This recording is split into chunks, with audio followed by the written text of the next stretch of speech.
In the 1940s, Nehru led the movement for India's independence from British rule and ushered his newly independent country into the modern world. Next, UN Undersecretary General Shashi Tharoor discusses his new biography of India's first Prime Minister. This is an hour 15 minutes. It's a great pleasure to welcome back to Houston the distinguished writer and diplomat Shashi Tharoor and to co-sponsor his visit with the Asia Society, Texas.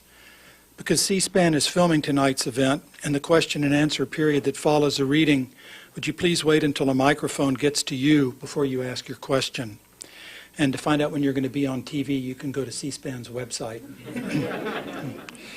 Shashi Tharoor will be introduced tonight by Nancy Hawes, Executive Director of the Asia Society, Texas. Born in Pennsylvania, Nancy moved abroad with her family and attended high school in Singapore and Hawaii. She received a BA from Smith College and an MS in Education and Administration from Bank Street College. Since then, she's frequently lived abroad, mostly in Asia, and when in America in Princeton and New York City. In 1988, Nancy moved to Houston to become the third executive director of the Texas Center of the Asia Society. In 2003, she was awarded the YWCA Outstanding Women of Achievement Award. Nancy Hawes.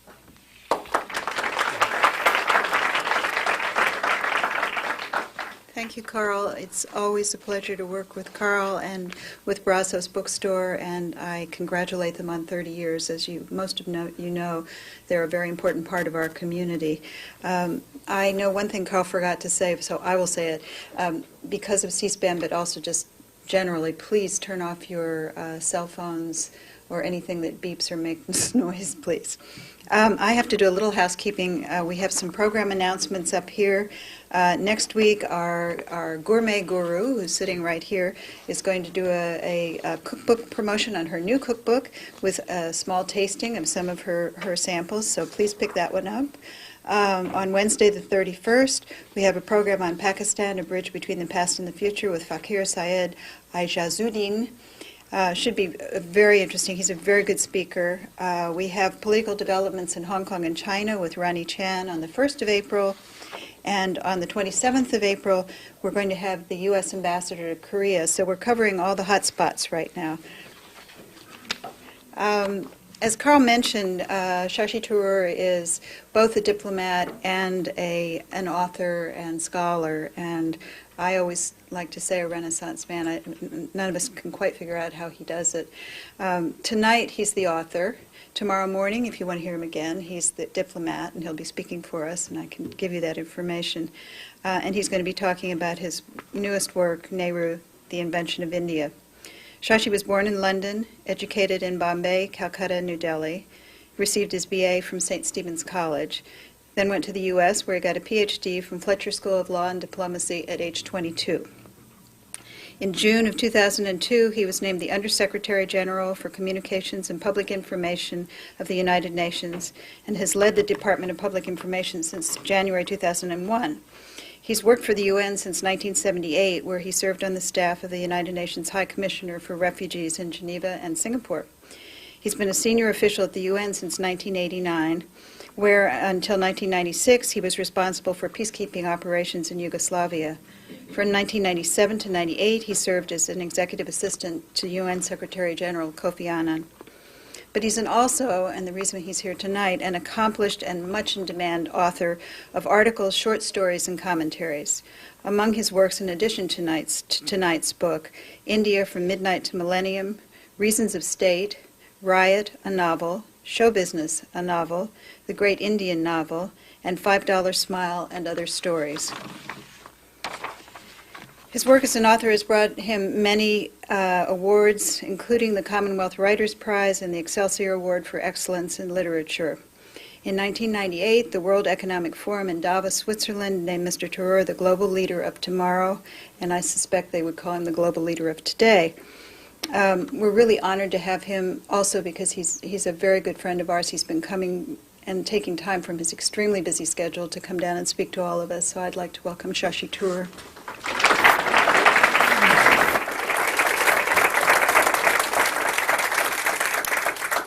Thank you so much, Nancy, and really it's a pleasure to be introduced by a good friend who has also been recognized as a woman of exceptional distinction. It's good to see you all here in Houston. Small independent bookstores, they say, are a threatened species, and so it's all the more important that we come out here and show our support for Brazos in their 30th year. I'm going to talk to you this evening about my book, Nehru, The Invention of India. And I suppose the first thing I ought to cover, as it were, is why a book on Nehru and why now? Partly it's because Nehru in some ways seems in danger of being repudiated in his own country, in India, and of being forgotten everywhere else.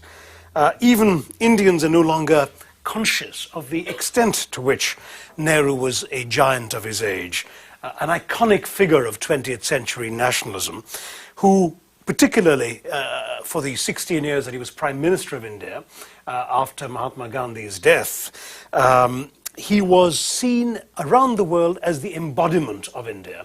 As I said, once Gandhi had left the scene, it was Nehru who in the global imagination personified his country. In fact, his stature was so great that Adlai Stevenson, who you all know as the distinguished presidential candidate in 2 elections in the 1950s, but when he was governor of Illinois in 1949, introducing Nehru to a Chicago audience, said the following, and I'll read it to you. He said, "We live in an age swept by tides of history, so powerful they shatter human understanding." And this was 1949, so you can imagine. "Only a tiny handful of men have influenced the implacable forces of our time.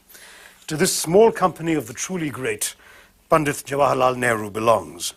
He belongs to the even smaller company of historic figures who wore a halo in their own lifetimes." Now, you might say that's just, Adlai Stevenson being generous. Maybe he belongs to the Nancy Hawes School of Introductions, and he was just being nice to his guest, as you've already heard today. But actually, you can find a dozen other references of that level of admiration for Jawaharlal Nehru. That was 1949, but you would have heard similar, even grander terms being ascribed to him in the decade that followed. In many ways, India seemed inconceivable without him. The great American journalist Wells Hangan, who died in Vietnam later, wrote a book in 1963 called After Nehru, Who? But the unspoken query behind that, of course, was after Nehru, what? And now, 4 decades after Nehru's death, we have something of an answer to that latter question. It's fair to say that little of Jawaharlal Nehru's legacy remains intact in India or in the rest of the developing world for which he once spoke. A transformation is still taking place in India that has altered in many ways the basic Nehruvian assumptions of post-colonial nationhood, which in his terms would have been secular, socialist, democratic, and non-aligned nationhood. And yet, the stamp that he placed on India was so extraordinary that so much of what it means to be an Indian has emerged from his own evocation of Indian nationalism, that I thought that here at the beginning of the 21st century, to look back on this 20th century life and study its legacy would be a worthwhile endeavor. So this is a book that tells you the story of the life whole, but ends with a concluding chapter that summarizes the legacy and tries to place Nehru's life in context for readers of today. It's not a scholarly book. There's practically not a footnote in it. Like my other nonfiction, and India from Midnight to the Millennium is one that's been mentioned this evening, I'd like to engage my readers in a sort of extended, intelligent living room conversation, as it were, about the kinds of issues that emerge, in this case, from an extraordinary life. But as you know, and as you've been told, I am a novelist, so though the notice on the door says I'm going to be reading from the book, and really with a biography, it's better that I talk about it than read from it. I will read one small portion just to help set the tone for the evening, and that is from the beginning of the book, because as a novelist, I couldn't resist beginning with a story. And I think that's what I'll read to you before I talk about Nehru and his life. This is how chapter 1 begins. In January 1889, or so the story goes, Motilal Nehru, a 27-year-old lawyer from the North Indian city of Allahabad, traveled to Rishikesh, a town holy to Hindus, up in the foothills of the Himalayas on the banks of the sacred river Ganga, the Ganges.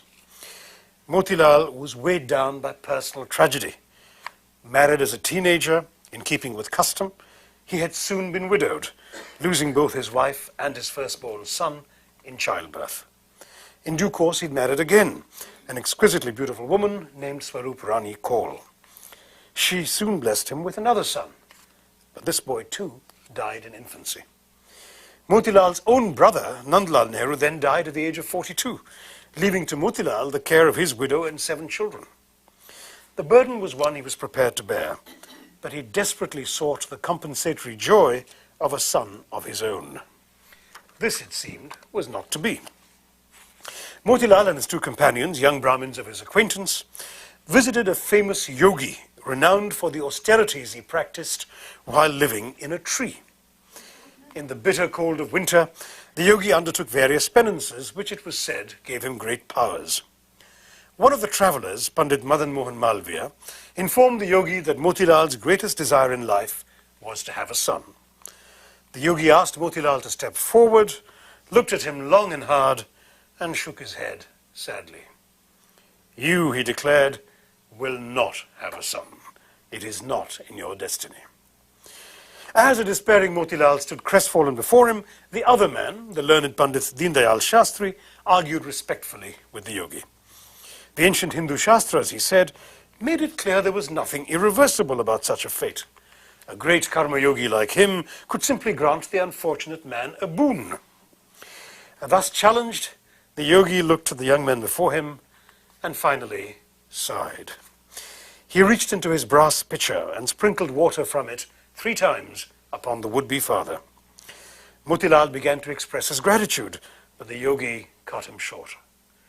"By doing this," the yogi breathed, "I have sacrificed all the benefits of all the austerities I have conducted over many generations." The next day, as legend has it, the yogi passed away. 10 months later, at 11:30 p.m. on November 14, 1889, Motilal Nehru's wife, Swarup Rani, gave birth to a healthy baby boy. He was named Jawaharlal, precious jewel, and he would grow up to be one of the most remarkable men of the 20th century. Of course, I put that story in a slightly mischievous spirit because it's almost certainly an apocryphal story.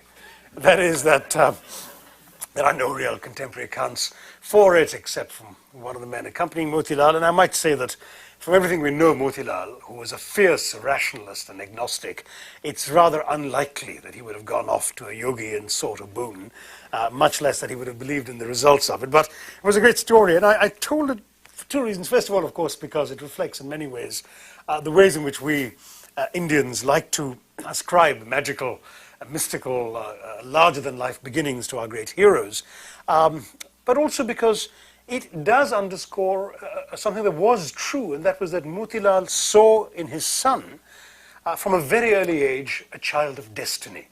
And he did so despite the fact that there was not very much evidence in the young Jawaharlal's behavior for this extraordinary faith. He was given a very spoiled little Lord Fauntleroy sort of upbringing. And by the way, the illusion is not far-fetched because there's a photograph that survived of Jawaharlal Nehru, age about 5, dressed up in Victorian costume, which could really fit the frontispiece of an edition of little Lord Fauntleroy. But you see, Motilal was an extremely successful and prosperous lawyer. He was so successful, he was one of the first Indians, perhaps the very first Indian, to buy a house in the British part of town, the British Civil Lines area. He was certainly the first civilian of any sort to bring a motor car into Allahabad. He imported a Ford in 1904. And so he was able to indulge his son, tutor him at home, spoil him completely, and the boy, of course, lapped up the spoiling as indeed the only son. And he remained the only son. 3 other sons died in childbirth, including one, by the way, who died on Jawaharlal Nehru's 16th, who was born and died on Jawaharlal Nehru's 16th birthday. 2 sisters, however, did survive, and Nehru had 2 siblings, one of whom in particular went on to become famous in her own right, Vijayalakshmi Pandit, who was the first woman president of the United Nations General Assembly in the early 1950s. But Jawaharlal remained the only son, and he was packed off at the age of 15 to the British public school, which Americans would call a private school, Harrow, the very school which 15 years earlier had produced a certain Winston Spencer Churchill. And then after Harrow, he went on to Cambridge University, a combination of school and college you would often proudly remark that he shared with Lord Byron. Now, as I said, Jawaharlal Nehru did not have a remarkable childhood or youth, but what I found fascinating about this period, and I've talked about this in the book, was the flowering of the father-son relationship during his time in England. And in some ways, you know, it's striking how much we've lost, I think, in these days of inexpensive phone calls and emails, of course, in terms of the kind of correspondence that even in my own generation, when I came to this country to study, or indeed when I went away to a different Indian city, my parents were to study, the ways in which we maintained relationships by letters. And looking at the correspondence between father and son is absolutely fascinating. Motilal, who was a man of incandescent tempers, monumental self-assurance, somebody who didn't suffer fools gladly, was known to thrash somebody who crossed his path, including his young son, who once misappropriated a pen and got thrashed for his pains. This Motilal comes across in the letters as tender, gentle, loving, almost sentimental in his regard for and his faith in his son. And of course, the way in which the correspondence educates the son politically as well as in terms of values, gives him news, instructs him, and of course keeps on assuring him of his father's love and loyalty is really absolutely fascinating to read and to follow. And of course, as I said, characterized throughout by Motilal's extraordinary faith in his son, which he keeps instilling in him in this correspondence. In fact, one postcard has survived of great 19th century Indian heroes. And below the picture of one of them, a man called Ramesh Chandra Dutt, R.C. Dutt, who was one of the first Indians to break into the British Indian civil service, who was an economist of distinction, a literature, a translator of the Mahabharata, the first translator of the great epic into English, a novelist, and president of the Indian National Congress, so a man of towering distinction. Beneath his picture, Motilal writes, "Future Jawaharlal Nehru." He set the bar high. He expected his son to match it. And it's fascinating seeing all of this. Now, Jawaharlal Nehru, as I said, showed very little sign of being worthy of those extremely high aspirations that his father held up. And for example, he didn't do well enough in his studies to qualify to sit the Indian civil service examinations, let alone to pass and join, as his father had hoped he would. He says in his autobiography, Jawaharlal does, that he really enjoyed the soft life and the lavish spending that his father's wealth made possible. And he was very good at wheedling money out of his father. You should see some of the letters, you know, asking for money. After Cambridge, he went on to London to be admitted to the bar, that is, to become a lawyer, barrister. And while he was there, he also took courses at the London School of Economics. And that's where it's assumed he first imbibed his convictions of socialism, which of course was all the rage with the Fabian Society and the Webbs and others teaching at the LSE. But in fact, I could find no evidence of his actually having studied socialism, even taken a course on the subject in any serious way. In fact, the only socialistic tendency that comes across is that he once danced with a waitress to find out what the lower classes would talk to him about, you know. So this was the life that Nehru led. But he came out of all of this with a second-class degree, but really a first-class education. The reading he did, the extensive reading, the conversations, the engagement, and the correspondence with his father produced, I think, a sense very much of a very strong sense, I think, of the rights of Englishmen, to use an American phrase. And he would, of course, once he'd come back to India, realize that he wasn't English enough to enjoy those rights in his own country. And that would be an important transformation. Now, he came back initially to a life of rather mediocre lawyering and partying, but he was transformed by the second great father-son relationship in this book, and that is the relationship with Mahatma Gandhi. He fell under the spell of Gandhi. Gandhi, who, as many of you know, had actually been in South Africa for 20 years, developing his own philosophies, his own practice of first of all, resistance to oppression and to injustice, fighting racial discrimination, but also of reflection and inquiry. He'd set up his ashram, the Phoenix Farm, corresponded with Tolstoy and Ruskin, thought about the moral purposes of life and how ends and means have to go together. And Gandhi came back to India a few years after Jawaharlal Nehru in 1916 and essentially began to transform the Indian nationalist movement from a movement that had essentially involved, if you like, the politics of the drawing room, of an unelected British-educated or English-educated elite conducting petition politics, demanding things from the English. Mahatma Gandhi transformed that into a mass movement, mobilizing the peasantry, the voiceless, disenfranchised masses of India, getting them out into the streets, getting them to challenge unjust British laws in the name, as he put it, of a higher law, the law of conscience. And Jawaharlal Nehru was enormously attracted by this. Even in his correspondence with his father from England, he had described his father as immoderately moderate. So he was attracted by the radical challenge to authority, and he was, in fact, determined to go into the streets and break the law himself. And Motilal, of course, was horrified, because he said, I'm a lawyer, you're a lawyer. If the law is unjust, challenge it in the courts. You can't break the law like this. But of course, another marvelous insight into the father-son relationship there. While Motilal was arguing with his son and trying to talk Jawaharlal out of breaking the law, he was secretly practicing sleeping on the floor in his own bedroom, because he knew that if his son broke the law and went to jail, he, Motilal, the father, would follow.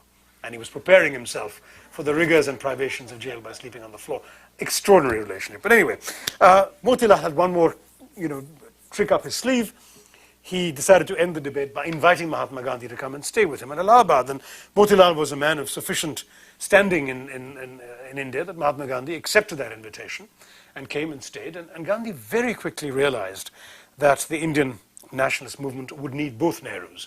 It would need the assurance, the authority, the rationalism, and the material means, as well as the legal expertise of the father, and it would need the radicalism, the impatience, and the evident charisma of the son. So Gandhi did the wisest thing possible. He talked Jawaharlal Nehru out of joining him. He said, you owe your duty to your father, listen to him, follow his advice, because he knew Gandhi perfectly well that both would be in his camp before too long. And he was right. Jawaharlal started off making speeches and writing op-ed pieces against the British, but before too long he was in the streets, and so was Motilal Nehru, and the two Nehrus became pillars of the nationalist movement under Mahatma Gandhi, giving up the lavish Western lifestyle that Motilal was able to afford, and transforming themselves into the first family, as it were, of Indian nationalism. Briefly about the Gandhi-Nehru relationship. In many ways, the two had a curious sort of symbiosis. On the one hand, Jawaharlal Nehru was very much Mahatma Gandhi's protege. Gandhi picked him early as somebody he wanted to steer the rise of in the nationalist movement. And frequently, in fact, he promoted Nehru to positions of authority that Nehru would not have won on his own merit, or indeed in terms of the judgment of his peers.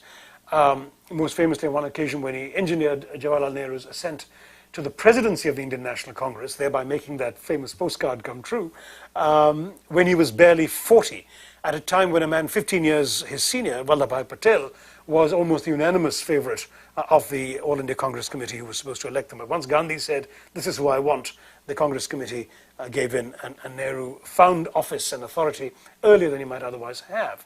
But at the same time, and though Nehru was very conscious how much he owed his rise and his standing to Mahatma Gandhi, at the same time there was lots of disagreement amongst them. Nehru was impatient with Gandhi's, what he saw frequently as Gandhi's vacillation, as his tendency to compromise, as his tendency, for example, to call off seemingly successful civil disobedience movements on moral grounds, like when there was an act of violence. On one occasion, he interrupted a movement that was actually beginning to capture the imagination of the Indian people. And Nehru, in his private correspondence and his diaries, was actually quite scathing about all of this. And he was also very impatient with Mahatma Gandhi's spirituality.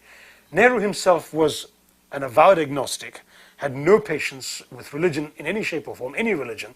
He found all religion to be essentially pernicious, and he had no patience with Gandhi's religiosity, which was again an ecumenical religiosity. Gandhi's prayer meetings involved readings from the texts of all faiths. But Nehru thought this is all mumbo-jumbo and we really have to focus on contemporary reality. And they frequently clashed. In fact, at one point they almost came to a break when Nehru, with his typical impatience, steered a resolution through a session of the Congress declaring that the British had to get out and grant independence immediately. Mahatma Gandhi was absent on that occasion, but wrote a very sharp editorial in his newspaper criticizing the Congress for having descended, as he put it, to the level of a schoolboy's debating society. He said, if we keep passing resolutions we have no hope of implementing, we're making an exhibition of our own impotence. You can imagine how that sounded to a UN official writing this book, but anyway, the fact is that That happened. That happened out there. And Nehru was so angry with Gandhi that he wrote a very sharp rejoinder that so wounded the old man that Mahatma Gandhi destroyed the letter.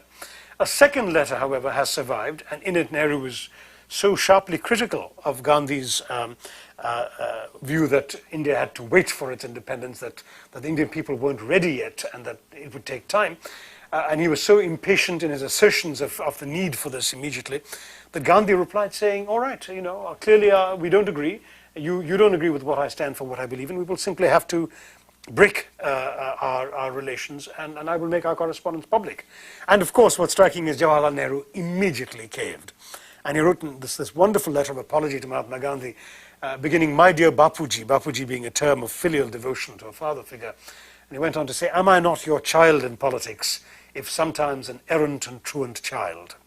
And with these words, of course, the Mahatma was instantly disarmed, and the two resumed the very close father-son relationship, as I say, that replaced the father-son relationship of Jawaharlal and Motilal. I tell the story of these two relationships just to give you a flavor of the life. There's no point in this talk giving a whole chronological account of the independence struggle and so on. You'll find it in the book. I've really touched on all the main events leading up to the partition of India and the independence of the country. But what I thought I would focus the rest of this talk on was Jawaharlal's legacy as Prime Minister. Because there are various ways in which you can parse that legacy. I tend to see it in terms of four pillars. Four pillars being democratic institution building, socialism, socialist economics, non-alignment in foreign policy, and secularism. And the four, of course, coming under the overall rubric of the subtitle of my book, The Invention of India. By which I should stress early on that I'm not trying to say that Nehru invented India. He would have rejected such a thought himself. In fact, I'm often reminded when I explain my title of Italy, of an Italian example, and not that Italian example that some of you may be thinking about, but the example of what happened when Italy was created in the late 19th century out of a mosaic of principalities and statelets. And an Italian nationalist and writer, Massimo Tapparelli d'Azeglio, said very famously, "We have now created Italy. Now all we have to do is to create Italians." Now, I say that because no Indian nationalist, least of all Nehru, would ever have expressed a similar thought. Nehru didn't believe that he or the Indian nationalist movement was creating Indians. They believed that India and Indians had existed for millennia, and that all they were doing was to give contemporary political expression to the longing for freedom and self-determination of the Indian people. So it's not in that sense that I mean my subtitle, but rather in the sense of how these particular pillars have contributed to a notion of India and of Indianness that in many ways left a long-lasting stamp on India that is only now, as I said earlier, being transformed. So let me take each of these in turn, because these are, I think, the most interesting parts of the legacy. Democracy, first of all. And I think what's extraordinary about the fact that Nehru achieved so much in building the institutions of democracy in India is that he could so easily have gone the other way. So many nationalist heroes in so many developing countries, post-colonial countries, have risen to power as the heroes of their people and then converted themselves into autocrats, tyrants, dictators, usually saying that, of course, the challenges before them required a firm hand. And Nehru had every excuse available to him. He had not only the horrors of partition, the birth of India in blood and flame, when 1 million people were killed and 13 million displaced in the partition of the country from into India and Pakistan. But he also had the enormous challenges of poverty, of the challenges of development, the enormous differences within the country of language, of religion, of region, of caste, of creed, and all of them. He could have picked any one of these excuses, let alone the whole lot of them, to say, no, I need to be a dictator.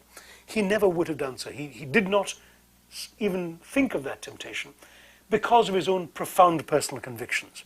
He was such a convinced Democrat that at the crest of his rise in the 1930s, when he just led the Congress Party to victory in the first semi-free elections the British organized in 1937, he authored an anonymous attack upon himself. He published an article in an intellectual journal, the Modern Review, saying, we have to be wary of giving dictatorial temptations to Jawaharlal Nehru. He enjoys the adulation of the masses too much. India needs no Caesars. And it was only years later that people discovered that the anonymous author of this article was Jawaharlal Nehru himself. And that was partially because he wanted to place a public check upon himself, and partially because he wanted to demonstrate over and over again that institutions were more important than individuals.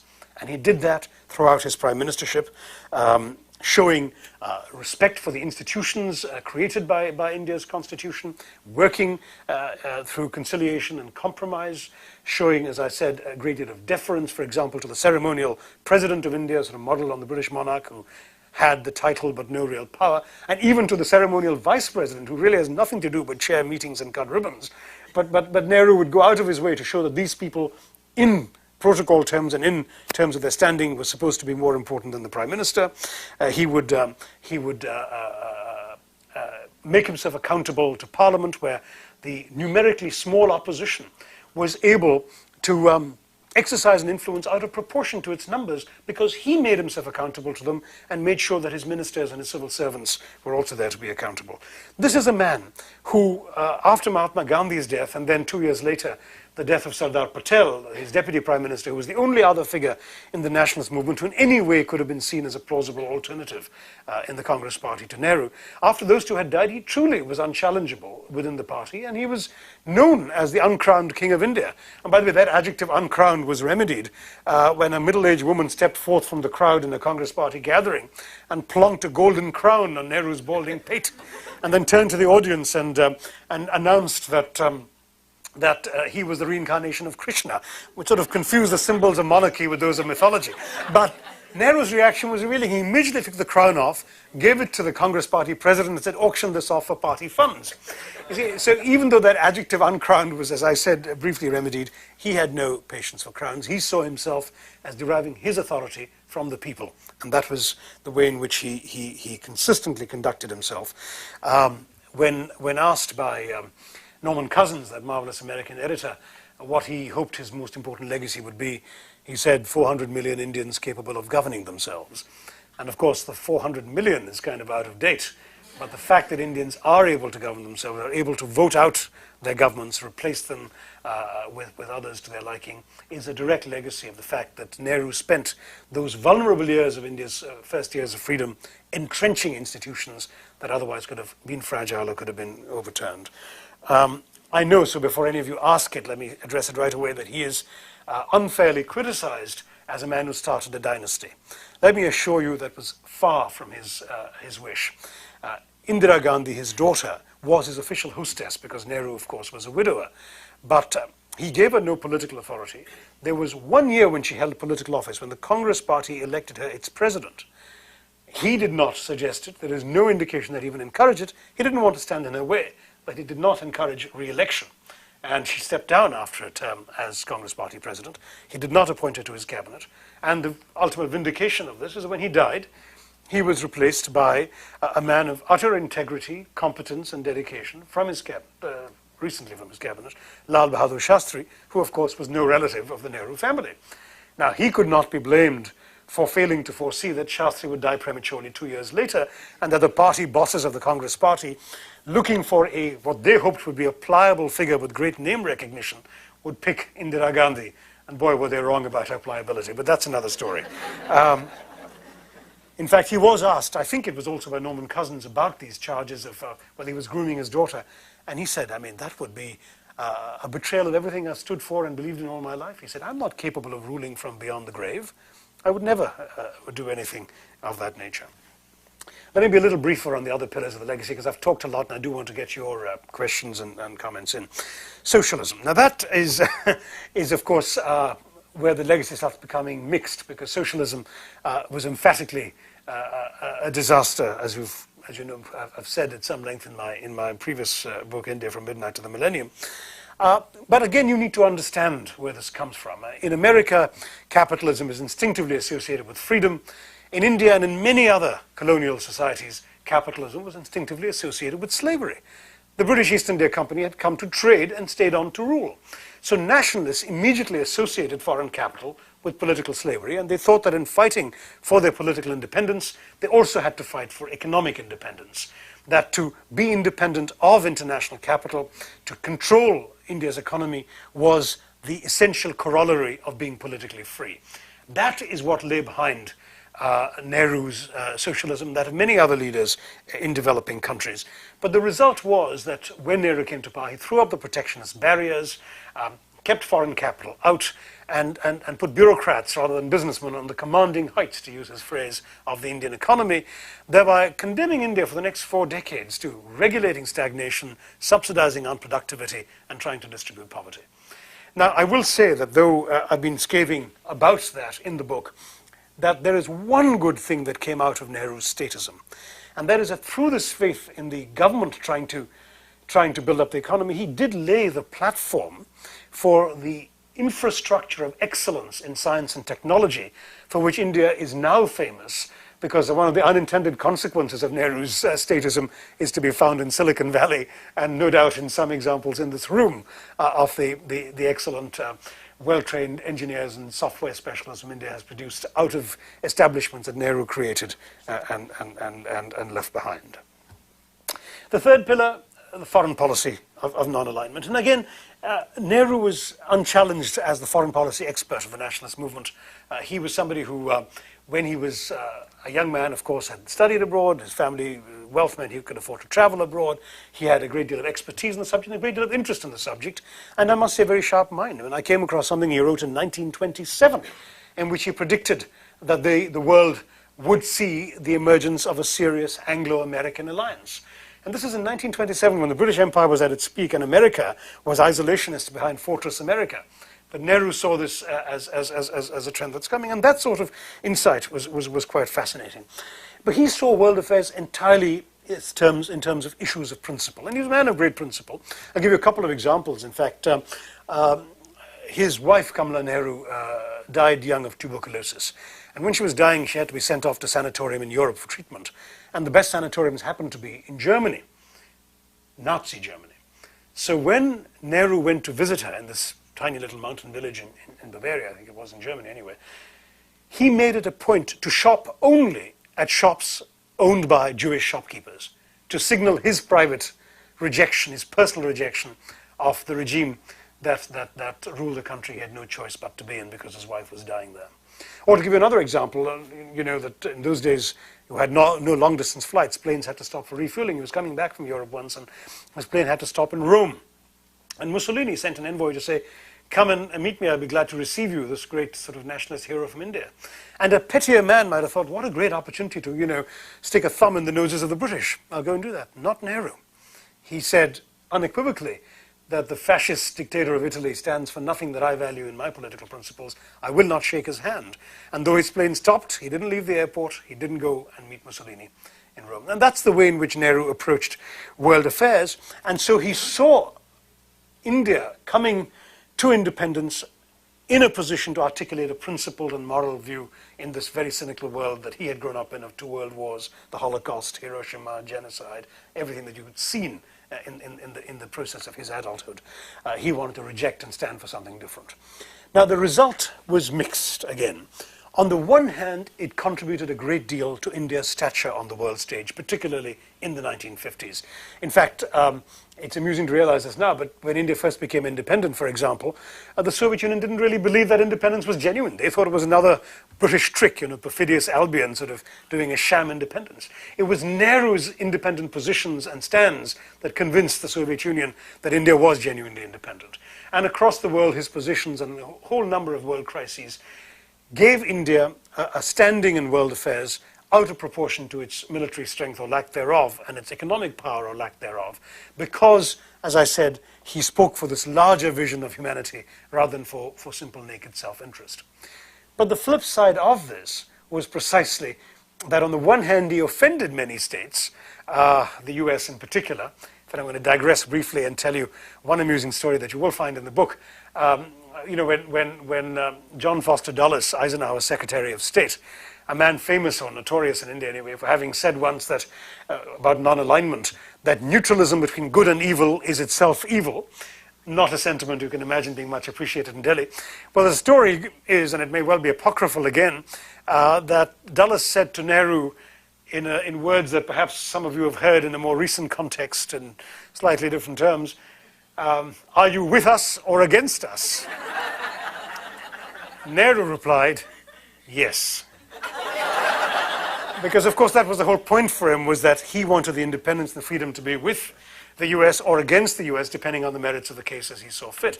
Now, that is a digression, but the point I'm trying to make is that whereas he therefore was able to assert this kind of moral standing on the world stage, it is also true that reducing foreign policy to pronouncement and principle meant that it was disconnected from the actual needs of the Indian people in terms of national security interests and the economic well-being of the Indian people, and the limitations that policy became, of course, completely apparent in the humiliating defeat that India suffered in the war with China in 1962, for which Nehru had indeed left the country grossly unprepared. And the final pillar is the pillar of secularism. And that, again came out of Nehru's personal convictions and principles. He was consistently secular throughout his career, somebody who, in his personal life and relations, refused to judge people in any way by their religion. I told you earlier that he himself had no religious faith, and there's no record of his ever having stepped into a Hindu temple in his entire life. His daughter married a non-Hindu, his only child, that is, married a non-Hindu. One of his most important influences in his childhood was his father's Muslim personal secretary, Munshi Mubarak Ali. His closest friend, with whom he maintained a marvelous personal correspondence till his death, a young Indian whom he met in Cambridge, was a Muslim, Syed Mahmud. So you had this personal life that was completely free of bigotry, and therefore the one strand of political opinion he couldn't stand was people taking political positions on the basis of religious faith. And so he was determined to promote a vision of India as a secular state. As you know, he fought alongside Mahatma Gandhi against the partition of the country on the grounds of religion. But once partition had occurred and Pakistan was created as a state for India's Muslims, there were some Indian leaders who were prepared to mirror that logic by saying, all right, what remains then is a state for India's Hindus. Not Nehru. He fought against that sort of thinking by insisting that the India that he and Gandhi had fought to free was a country for everybody who had contributed to the creation of Indian civilization. And he had this civilizational sense of Indian pluralism and India's diversity that's marvelous. I quote something in the book about his evocation of India as a palimpsest on which each successive wave of people had written on top of what others had written, but without raising what had been written before. And so this image of India with all these different forces and influences is part of Nehru's extraordinary evocation. I should have said, in fact, in quoting him, that Nehru, when he started breaking the law and going to jail, actually didn't know he was going to end up spending 10 years in British jails. But he didn't waste his time in jail. There were some periods, particularly the beginning of tough periods of imprisonment, when the British wouldn't let him read or write. For the rest of his time, he read widely. He wasn't allowed to keep the books, but he had a mind that synthesized what he read, and he wrote marvelously. He wrote, for example, a book of world history, glimpses of world history, without a single reference book in front of him, in the form of letters to his daughter, which is an extraordinary statement of his vision of the forces that shaped the world. He wrote a remarkable autobiography that was a bestseller in the United States in the early 1940s, and in England in the late 1930s. And he wrote a work of Indian nationalism, The Discovery of India, part biography, part evocation of the history of India and the forces that had shaped Indian society, that to this day remains to me a giant work. I mean, this is a man who, through his writings and his speeches, articulated a vision of India through the production of some of the finest political writing in English in the 20th century. And I don't just mean by an Indian. Some of the finest political writing in the English language in the 20th century came from Jawaharlal Nehru, and it often was written in jail. And even in other circumstances, his speech in the moment of India's independence bears a parallel with the Gettysburg Address. Because like the Gettysburg Address, it was written at moments of great crisis and tragedy, the partition violence, the horrors of that. He, like the Gettysburg Address, has no time to write a full script. He scrawled his notes on the back of an envelope. And then he stood up and made that extraordinary speech. But long years ago, we made a tryst with destiny. And now the time has come that we must redeem our pledge. It's an extraordinary speech, and it's one, as I said, pretty much ad-libbed. At the midnight hour when the world sleeps, India awakes to light and freedom. Now this man, therefore, through these various pillars, through his articulation of these ideas, invented the India that has been the legacy that I've tried to analyze in this book. I should say that, that obviously the legacy is mixed. The democratic institution building has been absolutely vital. And though there have been many flaws in Indian democracy, and there has been criminalization of it in parts of the country, a great deal of corruption, it has also empowered the lowest of India's low through the ballot box and through affirmative action policies. It's helped undo, through democracy, millennia of discrimination against some of India's most suffering people whom it's really effectively empowered. Socialism, as I said, disastrous. Foreign policy, mixed, but in the end, once that stage was passed, largely irrelevant. And then secularism, which in some ways all the more vital for a plural society, but in some ways seriously under threat in recent years. But the idea of India that emerges from the life and legacy of Jawaharlal Nehru is what I've tried to portray through his life and in this book. And it's an idea that I believe is worth looking back upon and cherishing. I'll end, since as I said you were expecting a reading, I'll end with two short bursts of reading. One was from his a short thing about his will, which I quote extensively in the book. It's an extraordinary document in its own right. But you know, he said at the end of his will that he wanted, I'll read the words, "The major portion of my ashes should be carried high up into the air in an airplane and scattered from that height over the fields where the peasants of India toil, so that they might mingle with the dust and soil and become an indistinguishable part of India." And then I go on to say, having quoted that, during his years as Prime Minister, many at home and abroad could not distinguish Jawaharlal Nehru from the country he so unchallengeably led. That task would now become literally impossible. In death, as in life, Jawaharlal would become India. But having left you with that image of Jawaharlal sort of mingling with the dust and soil of India, let me read you the last a few lines of the book, which sort of leave you, if you like, with a slightly bittersweet sense of the legacy. On his desk, Jawaharlal Nehru kept two totems, a gold statuette of Mahatma Gandhi and a bronze cast of the hand of Abraham Lincoln, which he would occasionally touch for comfort. The two objects reflected the range of his sources of inspiration. He often spoke of his wish to confront problems with the heart of the Mahatma and the hand of Lincoln. Nehru's time may indeed have passed, but it says something about the narrowing of the country's intellectual heritage that both objects ended up in a museum, and his heirs just kept the desk. Thank you very much.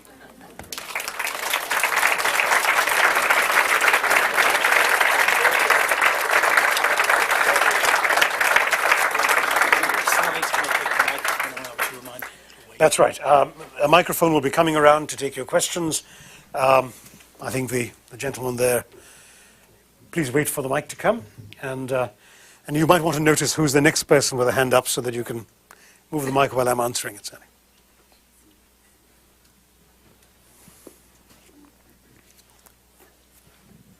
There were so many reviews about this book, but there is one review I want to bring it to you, and I want to ask your comment about it. It came from India Abroad. Although the book is pompously titled Nehru, the Invention of India, it can easily be described as Nehru for the beginners, and it is targeted mainly for high school students outside India. What's your comment?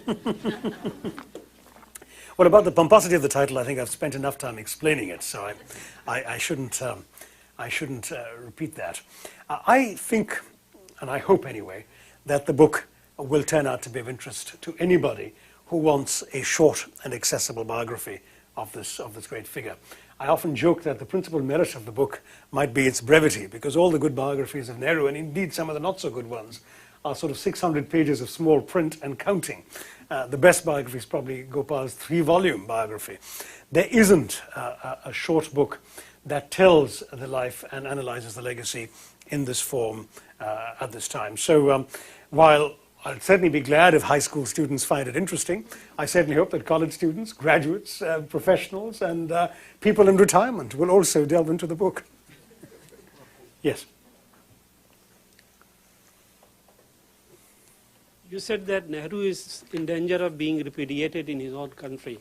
Do you mean his political ideals, the economic philosophy, or some, say, the way he conducted politics in the country? Would you elaborate on that? I think all of them. I mean, I think, did you all hear the question, by the way?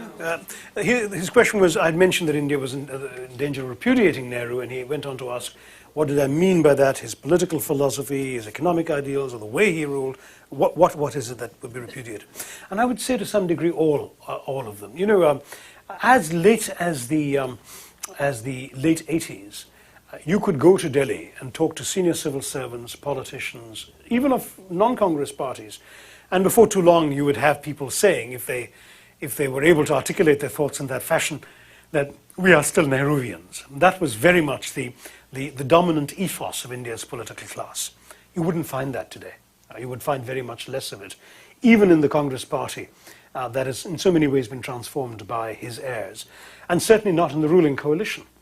And in much of what passes for intelligent political criticism in the Indian press, you will find that Nehruvianism is almost seen as a bad word. It's associated with many of the things that did go wrong: the corruption, the inefficiency, the statism, the sanctimonious politicians, hypocritically clad in khadi, but carrying their cell phones and amassing ill-gotten riches. All of these images that the Indian educated middle class has of what was wrong with Indian politics are saddled, if you like, around the neck of Nehru, and to that degree, that and the economic failures are all blamed upon him.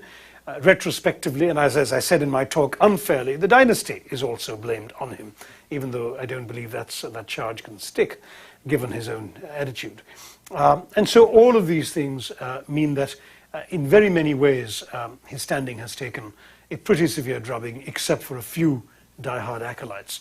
So I thought it was time to take those criticisms in stride, look at them fairly, reflect them, and they are reflected in the book, as you know from my talk today, but at the same time take the larger picture of what, in a positive sense, as well as in a not so positive sense, has been left behind by the Nehru years. I've got a second question. Why did you spend about 6 pages replying to Stanley Wolpert, the American biographer, about this Nehru's private life when he was 18? Why do you spend about 6 pages in the book? I don't believe I spent 6 pages on that. I found that, as I say in the book, that there was some insinuation, some speculation about Nehru's private life, which were not supported by the evidence provided by that particular author. And I passed my own judgment that there was no support for this speculation in the materials that I'd consulted.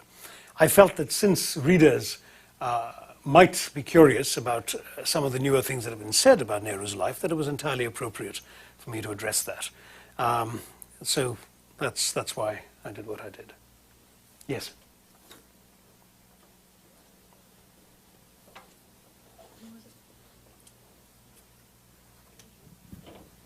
Thank you for your time. Do you think that the Indian political system, where a party just has to get 30% of the votes first past the post and get elected, has no incentive to change the constitution or reflect what the other 70% of the people want? They just cater to their 30% of the audience, and that's it. And that leads to a lot of problems. It's an interesting question. In fact, it's one that I've addressed in my book, India from Midnight to the Millennium. For those who didn't hear the question, it was about the fact that in the Indian parliamentary system, a party with 30% of the vote, 30 is a bit of an exaggeration, they tend to have a little more than that, can end up coming to power. In fact, most of India's governments, with one exception, came to power with over 40% of the votes. But of course, now we're in an era of coalition politics. The current government of India has 24 parties in coalition. And so cumulatively, they do have, I think, over 40% of the votes behind them. But I agree with the implicit premise behind your question that the parliamentary system is a peculiar system, because with a first-past-the-post way of doing it, you can indeed add up enough seats where you have won with a plurality rather than a majority of the vote in a constituency, a district, as you would say in America, with 6 or 7 different parties running, you can indeed win with 30%. And if you get enough of seats in Parliament, won that way, you could indeed come to power with a rather small percentage of the country's population, or indeed its voters, behind you. And in my book, India from Midnight to the Millennium, I advocated the case for a presidential system of a directly elected chief executive at the center and directly elected chief executives in the states.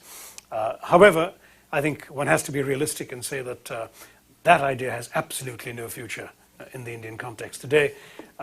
Each time it has been briefly floated, once by Mrs. Gandhi and once by Mr. Advani of the BJP, the current Deputy Prime Minister, it's rapidly sunk without trace for lack of support in the political class. And one can understand, of course, that people are familiar with the system that they are used to running, and that they would tend to want to do that. So I think we're going to have to live with the system as we have it.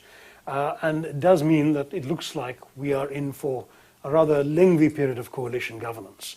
But the Indian voter has often shown a capacity for surprising the learned analysts. So let's wait and see what the next election produces in terms of results. Yes? You mentioned in the beginning of your talk that you chose to write about Nehru partly because you felt his life and the birthing of India was a model, or it had something to say to the world today.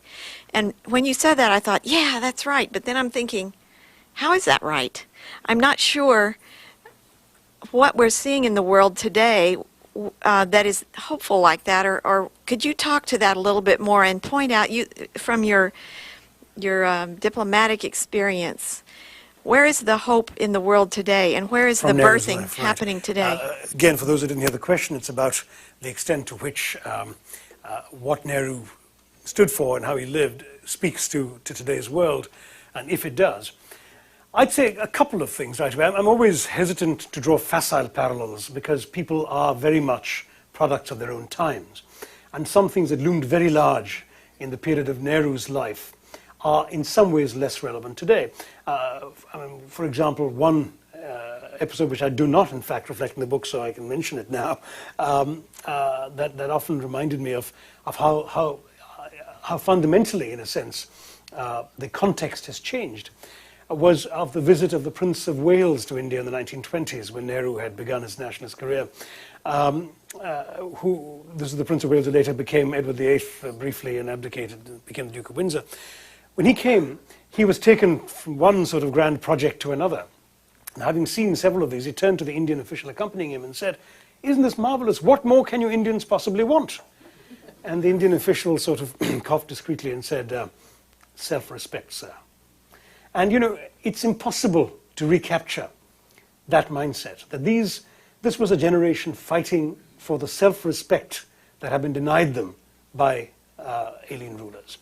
I suppose it does remind us that no people likes to be ruled by foreigners, and that therefore it's important to remember that whatever we do in world affairs, we have to be very conscious of the self-respect of the people we're working with. Beyond that, I would stress the lesson of democracy. To me, as I said earlier, the fact is that India would have been a classic example of a country where every excuse was available to go in an undemocratic direction. When I hear of countries in the world that are allegedly not fit for democracy or not ready for democracy, I immediately think of India in 1947 and see if there was any place in the world that, you know, was less ready, if you like, or that was more excusable for going in the other direction, it would have been India. And yet, with the right leadership, the right convictions, the right principles, it is possible to build a democracy and to entrench the institutions of democracy in India. At the global level, I do want to stress, of course, that democracy is rather like love. It has to come from within. You can't thrust it down anybody's throat. But at the same time, when the international community is trying to promote democracy, we can help the process of love. We can provide the romantic music and the soft candlelight and the atmosphere to encourage people to find their own democratic traditions and their own ways of expressing their need for their own self-respect. Perhaps that's one lesson that we can apply even in today's world. Yes, ma'am. Would you address Nehru's attitudes and relationships with the young United Nations? He would have lived for about 20 years, from the formation, so I just wondered what you knew about that. Right. Well, Nehru was a great supporter of the United Nations, and in fact, as I say in the book, on at least one issue, that of Kashmir, when he brought the dispute to the United Nations, many of his critics accused him of having snatched diplomatic stalemate out of the jaws of imminent military victory because of his regard for the United Nations. But he was a firm believer in the principles of world affairs being principles that the entire world could sign on to. And that is why, indeed, Nehru went ahead and showed the sort of support for the organization that he did. And throughout his life, he gave a great deal of importance to the organization. As I mentioned, his own sister was president of the General Assembly, the first woman, still one of the very few women presidents of the General Assembly, and indeed the only Indian president of the General Assembly. And he personally came and addressed the United Nations every year because he felt it was an extraordinarily important platform where the world came together and promoted it. At the same time, he used it as a platform to advocate his principles of fairness and equity in the world. And for example, he was a very strong and early supporter of the case for Beijing, or Peking as it was called in those days, to take the Chinese seat in the United Nations and the Security Council, a seat which was held for 24 years with rather scant credibility by Taiwan as the representative of China. And Nehru, despite the growing rivalry and later the military conflict with China, never wavered in his belief that on principle they were the ones who should hold that seat. That was an example of the way in which he brought principle to bear in his approach to the UN. I'm sorry, you're closer. Let me go to the lady there next. Well, I am wondering, and have wondered for a long time, how India and you and other Indians feel about England today. Is there a rancor, a continuing resentment? And do you think that England's contribution has been more disadvantageous or advantageous? Something about England.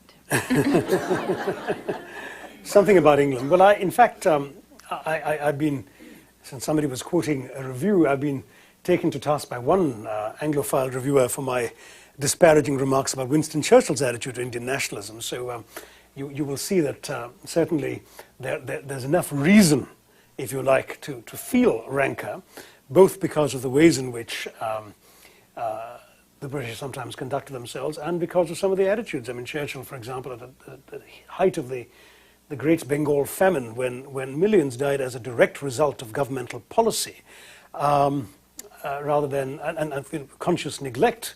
At the height of that, when Churchill got a report from the British government in India about people dying in the famine, all he could write was a peevish note asking why Gandhi hadn't died yet.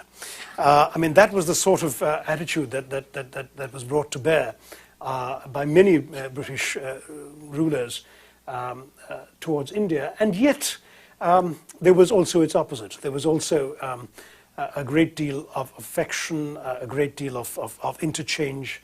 And I have to say, they did leave behind Shakespeare, P.G. Wodehouse, and the game of cricket. All of which are still cherished in India. They gave us, I have to say, the English language, which in many ways we repaid them by making English the language of Indian nationalism. When Jawaharlal Nehru wrote The Discovery of India, he discovered India in English. And English remains today a language that knits together Indians of various parts of the country, at least educated Indians and often urban Indians, who otherwise would not necessarily be able to understand each other's mother tongues. So that too is important. In India from midnight to the millennium, I have tried to sort of draw up a balance sheet.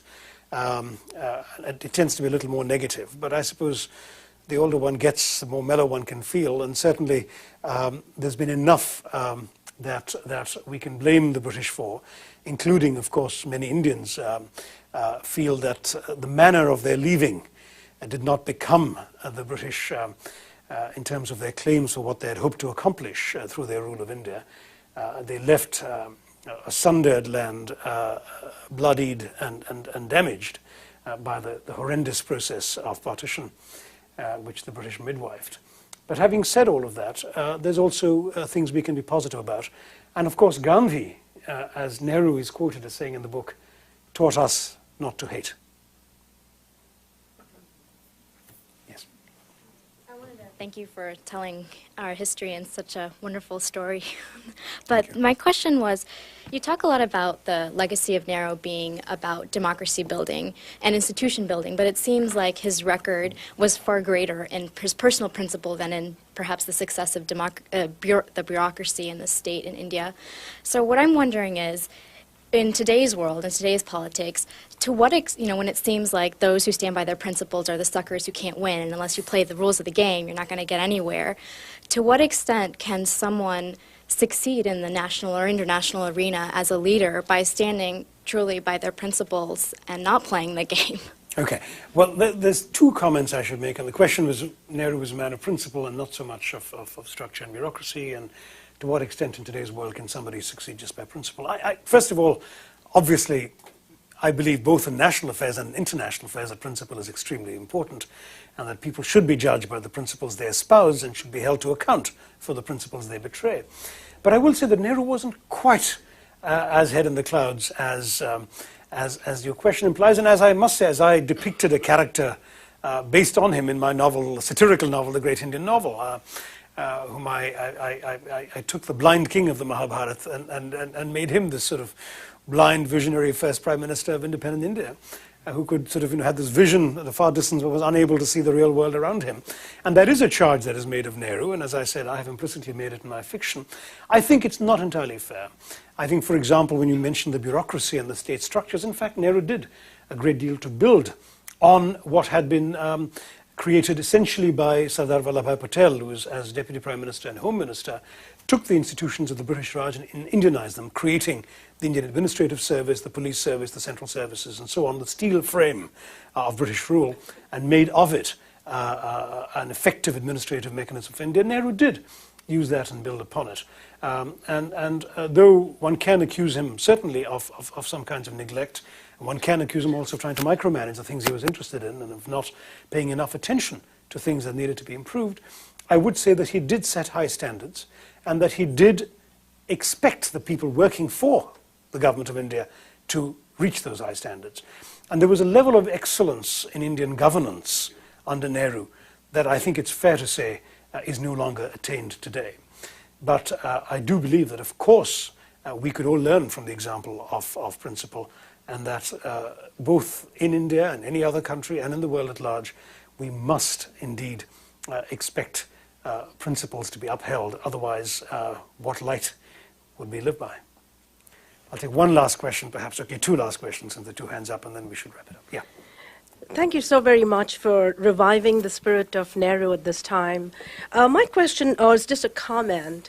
I grew up in the 50s in India, and at the time, secularism was so important to me. My father inspired it in all of us. As you said, intelligent dining, living room conversation, secularism was pretty palpable. But when I go back now, with all of the world events that are going on, I don't see that as much, and I'm feeling it's being a little bit eroded. What is your comment on that? Well, it is indeed a sad commentary on our times that that in these living room conversations, to which both of us have alluded, that today in India people feel free to say things that would not have been utterable in polite company in the India that I grew up in. And so there has been a change, in some ways a coarsening of public discourse. It's partly as a result of the growth of identity politics. As I said, Nehru very much rejected the notion of defining your political affiliation by your religious identity or any other basis of identity, and assiduously tried to promote, therefore, a secular attitude to political life. But there are others in India who've argued, all our neighbors have taken refuge in the assertions of their own religious identity. Why shouldn't we? It's a curious thing because, of course, in so doing, they're repudiating the very principle of Indian nationalism for which Gandhi and Nehru and the Congress Party had fought, which was that India was a country for everybody within its civilization. But that airing of that view has indeed occurred, has done damage not just to political discourse, but sadly to human lives. We know of the riots and the violence that have occurred in which people have been attacked and killed on issues of faith or issues related to the practice of their faith. And some of you know my novel Riot, which looked at Hindu-Muslim violence in recent years. But I will say that at the same time I'm not pessimistic. First of all, because I think the pluralism of India is integral to what it is. It emerges from our history, is a shaping force of our civilization, and is sustained by our political democracy, to the point where even those who have articulated a vision of identity politics find themselves in the process of coalition governance, realizing that they have to reach out to people who are not like us, quote unquote, and that therefore there is a great deal of reaching out to people of other identities, other backgrounds within India, even in the context of today's political ethos. And therefore I think India's civilization pluralism and the logic of the electoral marketplace will keep India pluralist. I prefer the word pluralist, by the way, to the word secular, because secularism, as you know, in Western dictionaries anyway, implies an absence of religion, and that certainly was Nehru's view of it.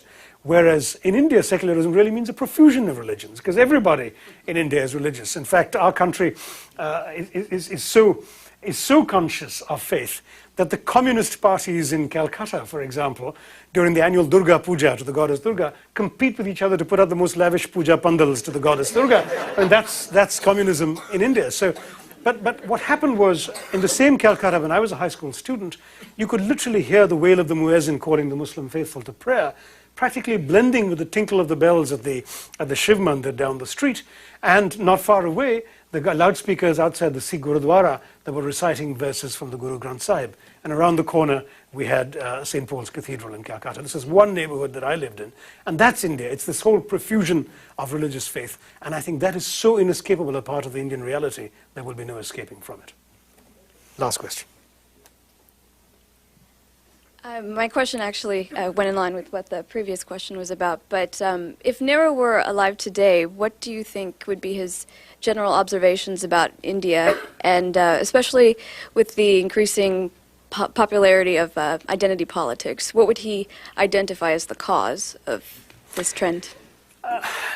These questions about if somebody were alive today, as I said in response to an earlier question, beg the issue of context. That is, that people are shaped by the times they live in, by the forces around them and their reactions to them. And as I said, I'm not sure that it's appropriate to transpose entirely or simply the values and convictions of a particular era to a later time. I would say that Nehru would be gratified to see, for example, a woman from the untouchable community, the Dalit community, having been chief minister of India's largest state not once but twice. That would have impressed him as it would have impressed Gandhi.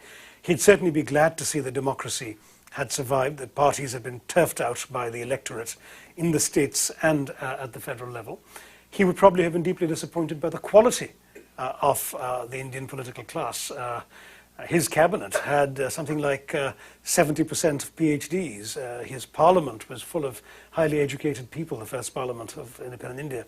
It's a different breed of politician that's running the country today, and I suspect that might have somewhat disappointed him. I think he would have been impressed by many aspects of the transformation of the country. He no doubt would have felt that his socialistic convictions had been betrayed, but I think they were wrong at the time and they're wrong today. He perhaps would have been puzzled by India's new international postures, because they would reflect an age that he didn't know. But I would say the one important legacy that he would be proud of was, to use his own words in that answer that I gave you, that he gave to Norman Cousins, millions, now 1 billion Indians capable of governing themselves. That, I think, would be what he'd be proudest of. And that was his greatest legacy. Thank you all very much.